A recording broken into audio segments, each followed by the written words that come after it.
इस कार्यक्रम के पुण्यार्जक हैं श्रीमती भंवरी देवी, श्रीमान मोतीलाल जी जैन, श्रीमती मंजुली देवी, श्रीमती संगीता देवी पापड़ीवाल परिवार देवली, श्रीमती सीमा शाह, श्रीमान ओम प्रकाश जी शाह, ऋषभ शाह, कुमुद शाह, शाह परिवार देवली।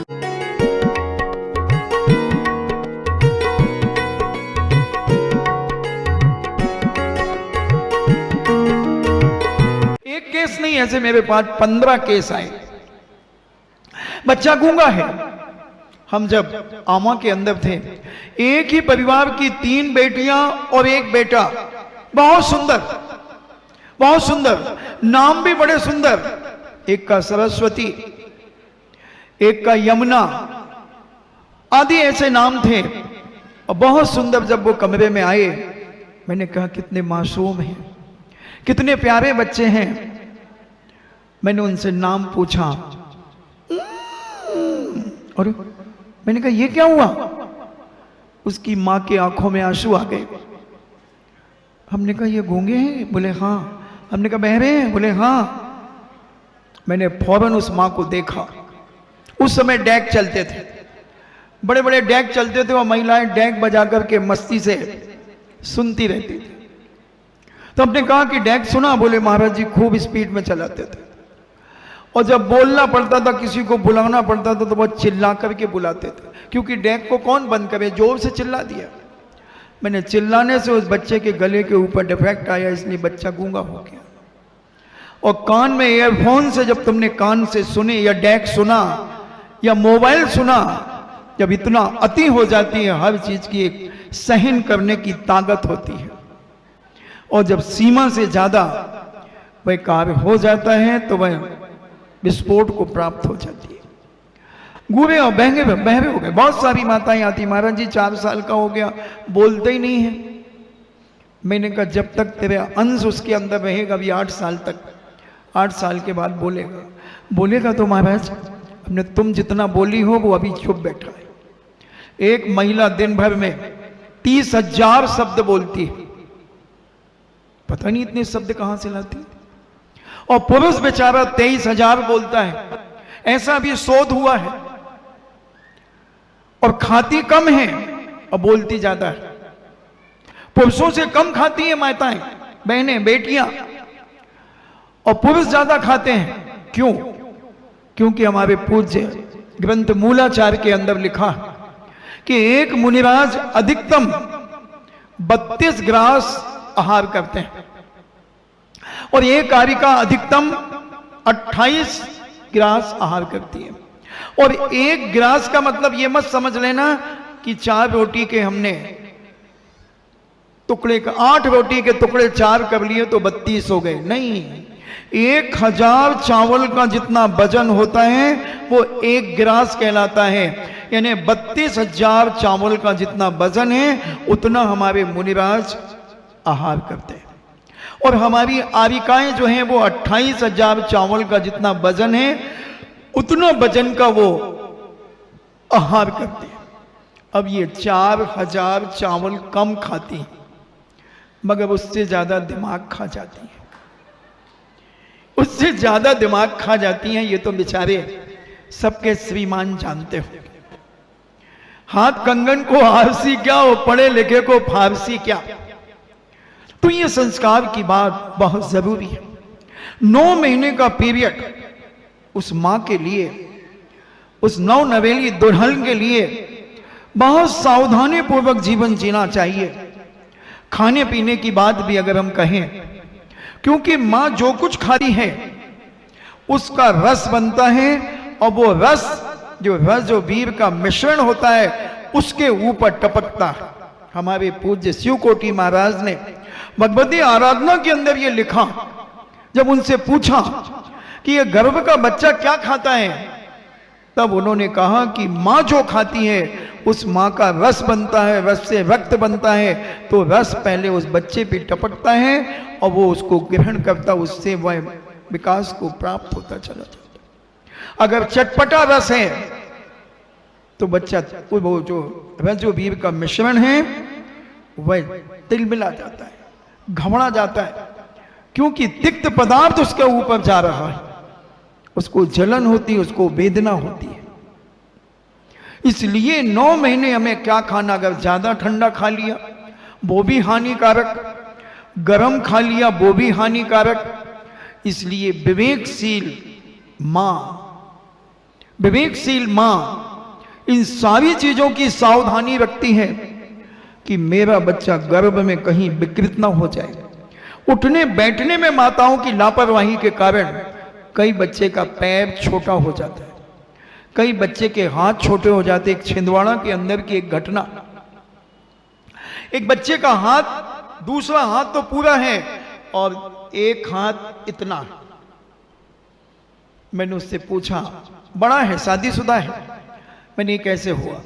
बोले महाराज मेरी दादी ने बताया कि मैं भोजन करने के लिए चली गई और तेरी मां अस्पताल में थी और तेरा जन्म हुआ, मगर वहां की नर्स ने तुझे मरा घोषित करके और कपास में लपेट करके डस्टबिन में डाल दिया।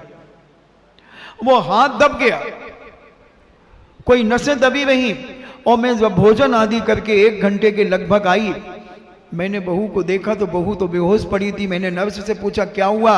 बोले इसका बेटा मरा हुआ पैदा हुआ, मैंने डस्टबिन में डाल दिया। बोले मैंने पूरी हॉस्पिटल में हंगामा मचा दिया, जैन था परिवार, और हंगामा मचा दिया। डॉक्टर्स आ गए, क्या हुआ? मैंने कहा मेरा बच्चा दिखाओ, मरा हुआ कहाँ है? डस्टबिन को निकाला गया, डस्टबिन से उसका कपास हटाया गया, बच्चा जीवित था और उसकी नसें दब गई। बच्चे का हाथ नहीं बढ़ पाया, मगर एक हाथ पूरा बड़ा और एक छोटा रह गया, करीब 6-7 इंच छोटा है। तो नर्सें भी इतनी लापरवाही कर देती हैं बंधुओं। पहले हमारी वो धाएं आती थी और धाएं जो बच्चों को जन्म दिलाती थी वो निर्दोष और पवित्र जन्म दिलाती थी। आज बिजनेस, बहुत जोरों से बिजनेस बना है डॉक्टरनियों का, जन्म दिलाने का। नॉर्मल डिलीवरी तो करना ही नहीं चाहती। बहुत सारे भक्त मेरे डॉक्टर हैं, बच्चों को जन्म देते हैं। मैंने एक बार पूछा, मैंने तुम लोग ऑपरेशन क्यों करते हो, डिलीवरी नॉर्मल क्यों नहीं कराते? बोले देखो महाराज जी डांटना मत, हमारा बिजनेस है, हमने पढ़ाई में पैसा खर्च किया है। तो हमने कहा पढ़ाई में क्या पैसा खर्च किया तो किसी की जिंदगी बर्बाद करोगी? बोले नहीं, हम सबसे पहले पार्टी जब पहले दिन हमारे यहाँ आती है, उसे गर्भ धारण होता है 1 महीने 15 दिन के अंदर, हम उसकी पोजीशन का जायजा लेते हैं कि ये पार्टी कैसी है, रिच है या फिर मध्यम वर्गीय है। उस हिसाब से हम उसे ट्रीटमेंट देते हैं। अगर वो अच्छे संपन्न घराने के लोग हैं तो हम उसका ट्रीटमेंट इस तरीके से करेंगे कि उसमें धीरे धीरे सुप्तपना आएगा और उसे हम बेड रेस्ट के लिए कोशिश करेंगे। और बेड रेस्ट कराते कराते उसे वीकनेस थोड़ी बढ़ती जाएगी और हम कहेंगे अब ये नॉर्मल डिलीवरी नहीं होगी, आपकी ऑपरेशन से होगी, क्योंकि उसमें हमें 1 लाख और 2 लाख रुपए भी मिल जाते हैं और नॉर्मल डिलीवरी में 20-25 हज़ार से ज़्यादा नहीं मिलते। और हम जब चाहें महाराज 1-1 हफ्ते पहले भी करा दें, हम 1 हफ्ते बाद भी करा दें। हम ऐसे लोशन लगा देते हैं, तो हम जब चाहें बच्चे को हम दे देते हैं, समय दे दें, 1 हफ्ते के अंदर आप जो भी डेट चाहें उस डेट से बच्चा ले लें। बोले हम ऐसी दवाइयां और लोशन देते हैं। तो अगर, और ये नॉर्मल डिलीवरियां क्यों नहीं होती आज के जमाने में? एक तो डॉक्टर का बिजनेस, दूसरा हमारी इन बहू बेटियों का प्रमाद, इनका आलस। ये काम करना नहीं चाहती, ये काम चोर हैं, सारी की सारी काम चोर हैं। पहले की माताएं कितना काम करती थीं। अभी जब मैंने कल परसों कहा कि पहले क्रिकेट टीम तैयार करती थी हमारी माताएं, तो मैं रास्ते में जा रहा था तो एक भाई, एक बेटे ने कहा महाराज जी हमारी नानी के 12 बेटे बेटियां हैं, 10 दादी के। मैंने कहा वाह। बोले बिल्कुल क्रिकेट टीम तैयार है महाराज जी और सारे के सारे हष्ट पुष्ट हैं, सब स्वस्थ हैं। तो मैंने कहा कि पहले की महिलाएं कितना काम करती थी, चक्की चलाती थी जिससे उनकी पूरी पेट की एक्सरसाइज होती थी, और पेट की एक्सरसाइज यानी उस बच्चे की एक्सरसाइज होती थी। कपड़े धोना, पानी खींचना, झाड़ू पोछा करना, ये सारे के सारे काम, और हम इसमें 15-20 हजार रुपए महीने बर्बाद करते हैं नौकरानी को बुला करके। 3,000 रुपए झाड़ू पोछा वाले लेती है। विश्वास में बास बिस्का, आशा में छुपी है निराशा, शब्दों के संग न बहना, सुन लो मेरी बहना। किसी के मीठे मीठे माया जाल के शब्दों में तुम बहक मत जाओ। ये सत्य है कि उनके द्वारा मेरा आंचल काटा गया है। उन कैसे? तब सरस्वती कहती है कि मैं उनके रग रग में विद्यमान हूं, मैं उनके कंठ में विद्यमान हूं, मैं उनकी लेखनी में विद्यमान हूं, और जब वो लिखते हैं लिखने के बाद वो मुझे काट देते हैं, उसी से मेरा आंचल ये कटा हुआ है। वो कहते हैं बात तो सत्य है कि वो जो भी लिखते हैं उन्हें पसंद ही नहीं आता, और कलम चला देते हैं, कलम चला देते हैं, कट कर देते हैं। तो मां, इनकी बुद्धि इतनी तेज हो गई है, इस बुद्धि को कैसे कम किया जाए, कैसे कम किया जाए? तब उस सरस्वती ने कहा कि इन्हें जमी कंद खिलाए जाए। सुनो कान खोल करके, जमी कंद खिलाए जाए, यानी जो जमीन के नीचे जो वस्तु होती है वो इन्हें खिलाए जाए। इन्हें आलू, प्याज, लहसुन, मूली, गाजर आदि, इससे बुद्धि का विकास रुकेगा और कुतर्कना बढ़ेगी। तब उन्होंने जब ये खिलाना शुरू किए, उनकी बुद्धि का विकास रुका। और जब उन्होंने कहा कि कुछ तो लिख लो, अपने जीवन में ग्रंथ तो तैयार कर दो कम से कम, तब उन्होंने बड़ी मुश्किल में एक ग्रंथ लिखा जिसे शिशुपाल वध के नाम से जाना जाता है। और दुनिया में कोई ग्रंथ नहीं है, और इतने उच्च कोटि के विद्वान थे। खाने पीने का भी जीवन में बहुत बड़ा प्रभाव पड़ता है, बहुत बड़ा प्रभाव पड़ता है। जैनी को उत्तेजना क्यों नहीं आती जल्दी, और एक मांसाहारी व्यक्ति के अंदर उत्तेजना क्यों आती है? क्योंकि वो अगर मांस खा रहा है और हम शुद्ध शाकाहारी भोजन कर रहे हैं, अगर एक कटोरे में खून रख दिया जाए और एक कटोरे में दूध रख दिया जाए, और 1 घंटे तक खून को देखते रहिए और दूसरे व्यक्ति 1 घंटे दूध को देखते रहे, और उन दोनों को छेड़ा जाए, उत्तेजना कैसे आएगी? जो खून देख रहा है। तो खाने पीने का बंधु बहुत जबरदस्त प्रभाव। बुद्धि का हिरास क्यों हो रहा है आज बच्चे माता पिता से बहस क्यों कर रहे हैं? आज विनयशीलता कहां चली गई घर की? परिवार में आज विनय से कोई बोलना ही नहीं चाहता। सारे लोग उत्तेजित होते हैं, सारे लोग अहंकार में रहते हैं, एक दूसरे को जलील करना और नीचे दिखाने का प्रयास आज के जमाने में परिवार में हो रहा है। कटाक्ष किए जा रहे हैं। क्यों? क्योंकि ये बुद्धि का हिरास जमी कंद खाने से हो रहा है, जमी कंद खाने से हो रहा है। और जैसे महाराज श्री ने बताया था कि जो राजस्थान के मुख्यमंत्री हैं अशोक गहलोत, वो आलू प्याज लहसुन नहीं खाते। क्यों नहीं खाते? क्योंकि उन्हें क्या बताया गया था कि जो जमीन के नीचे के वस्तु खाता उसके पैर मजबूत होते हैं, और जो जमीन के ऊपर के फल और सब्जी खाता है उसका ब्रेन मजबूत होता है। इसलिए ऊपर के फल खाना चाहिए। और आप देखें मजदूर वर्ग आलू प्याज ज्यादा खाता है, इसलिए मजदूरी करने में वो मास्टर होता, चाहे वो पल्लेदार हो, चाहे वो मजदूर हो, लेबर हो, और माइंड से ठस होते चले जाते हैं। और हमारे उच्च कुलीन परिवार के लोग वृक्ष के ऊपर की चीजें खाते हैं, इसलिए वो उच्च पदों पर विराजमान होते हैं, बुद्धिशाली होते हैं, ज्ञानवान विवेकशील होते हैं।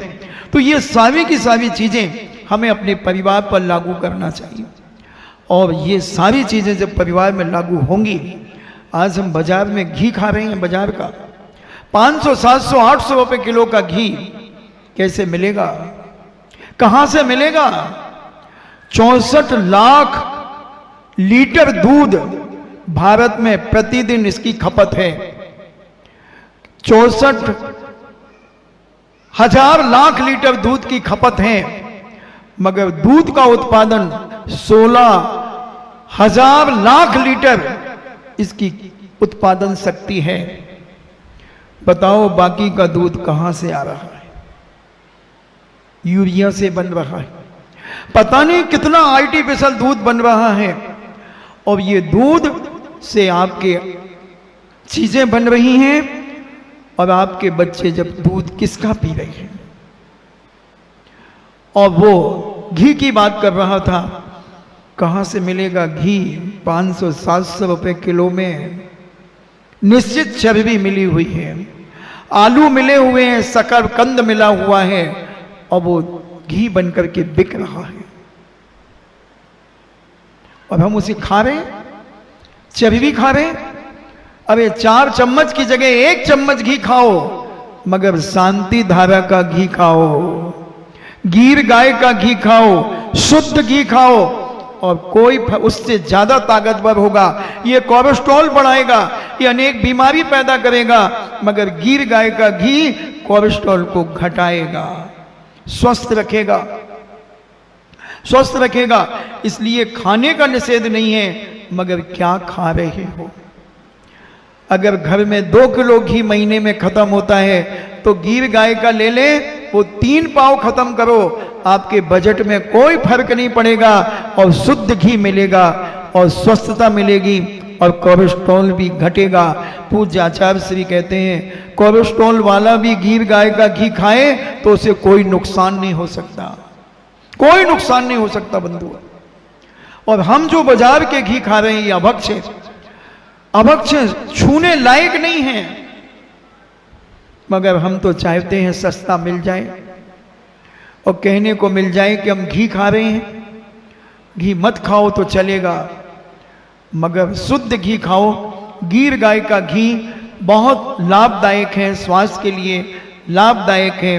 तो ये खाने पीने के कारण भी हमारे परिवार में अनेक प्रकार की विकृतियां दिन प्रतिदिन बढ़ती चली जा रही हैं। इनसे बचने के लिए हमें अपनी भोजन की थाली को शुद्ध करना होगा, भोजन की थाली की पवित्रता हमें अपने जीवन में रखना होगी, और वह पवित्रता हमारे परिवार के लिए स्वस्थ और निरोगी काया देगी। ऐसा ही विचार करती हुई वह धनश्री जो गर्भ धारण हुआ है, कहां से आया वो जीव, वो मेगसेन धीवर जिसने 5 बार मछली को बचाया है।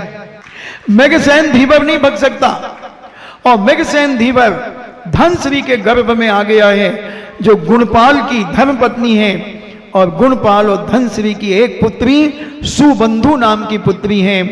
वह पुत्री का विवाह के योग्य वो पुत्री हो चुकी है, और यहाँ समय आपका हो चुका है। इसलिए मैं यही विराम करता हूं इन्हीं मंगल भावना के साथ। परम पूजनी द्वादशांग जिनवाणी माता की।